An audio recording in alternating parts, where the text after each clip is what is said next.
Hey there and welcome back to another Miraculous Ladybug Season 4 video. And recently, I've been thinking about Season 4 and how it seems that after 3 seasons of pretty slow character development and story progression, the writing team have turned on the turbo boosters and tried to squeeze as much progression out of this season as they can. Having Luca and Kagami both get their asses dumped, having Marinette confess to Alia that she's Ladybug, having Alia permanently get the Fox Miraculous, having Luca figure out both Cat Noir and Ladybug's identities, and not to mention the introduction of even more heroes or the absurd amount of development minor characters have received.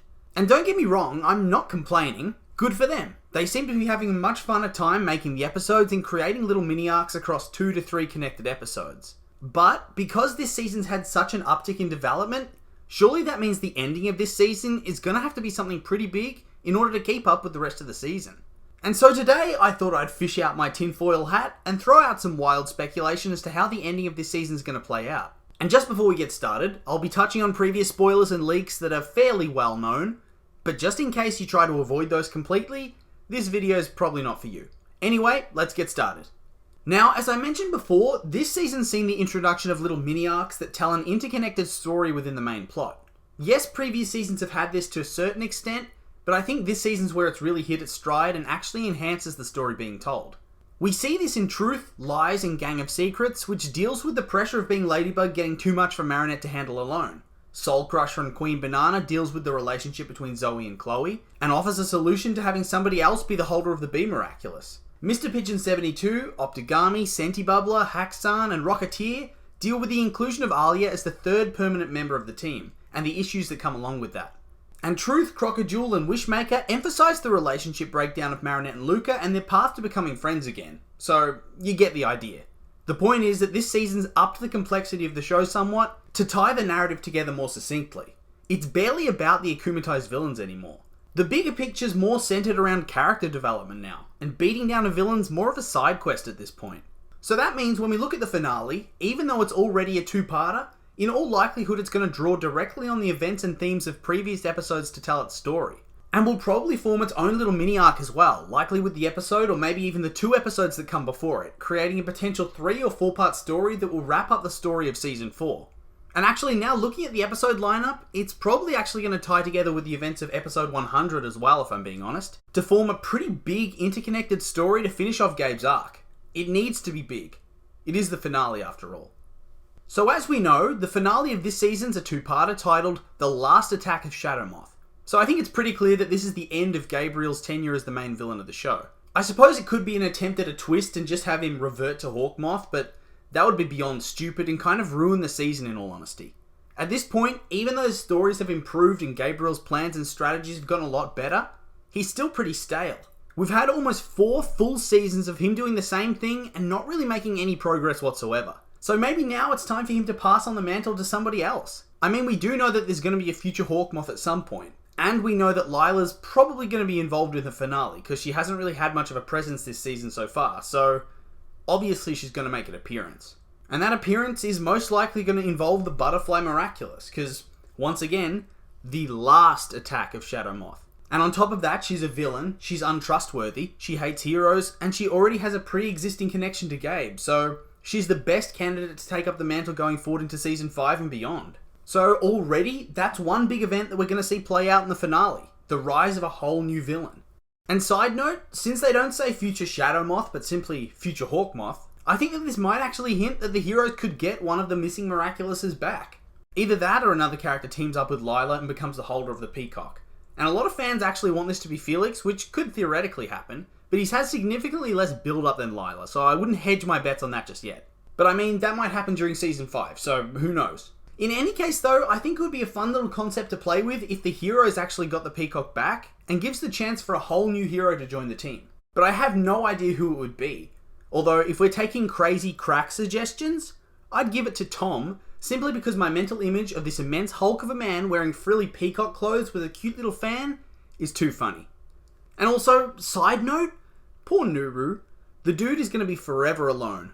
So, considering this seems likely to be the finale of this era of Miraculous before we move on to different storylines, it makes sense that we're going to get identity reveals left, right, and center to wrap things up. And like I said before, I think the best place to start off here would be with episode 100. There's been a bit of speculation and discussion that they're going to do something big for the old 100, and I can't really think of anything bigger than kickstarting the identity reveal storyline. And I mean, it's not like this is out of the realm of possibility.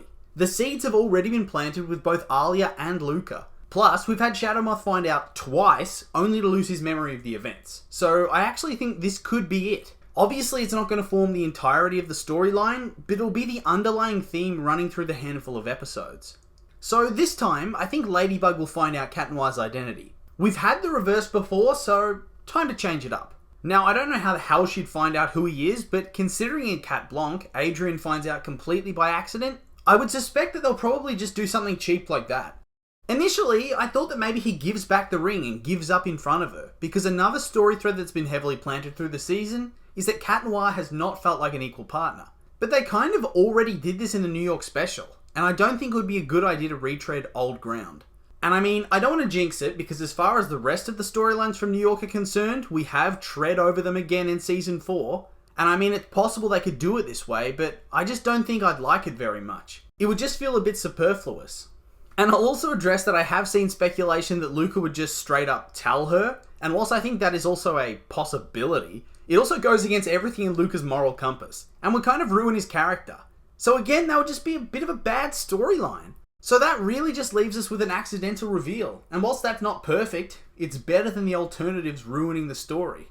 And this of course would lead Marinette into a moral dilemma for the next 2 episodes or so before the big finale kicks off, where she has to debate whether she tells him what she knows. Because at this point, she knows she loves Adrien. But Adrien loves Ladybug, and he doesn't know they're one and the same. And so then this would bleed into her interactions with Cat Noir, making her absurdly awkward and clumsy around him. So now their dynamic's at risk of crumbling away because of her cringiness. So she has to decide whether to tell him who she is, despite the fact that she thinks it would be a bad idea, based on what happened in Cat Blanc.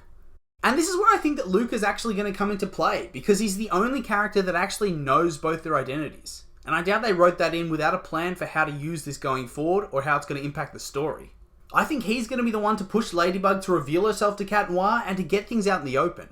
The dude's like the spirit guru of the show, and his appearance in Wishmaker revealed him to be a big-time Adrien and Marinette shipper now that he's no longer one of the simps.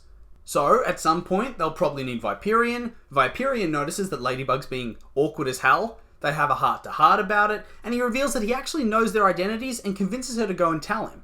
And there, you get a happy ending right before the very final episode kicks off. Because all of this kind of does need to happen before that final confrontation, in my opinion. Because if this is really Gabe's last ride, it means his identity is going to be revealed, and Adrien's mum's probably coming back. So that's too crowded if you add in the other reveals as well, on top of the other heroes probably joining in. Need to let these things breathe a bit. And on top of that, you also need to fit in a healthy dose of Cat Noir angst on top of it, because I suspect it's not going to be all sunshine and rainbows.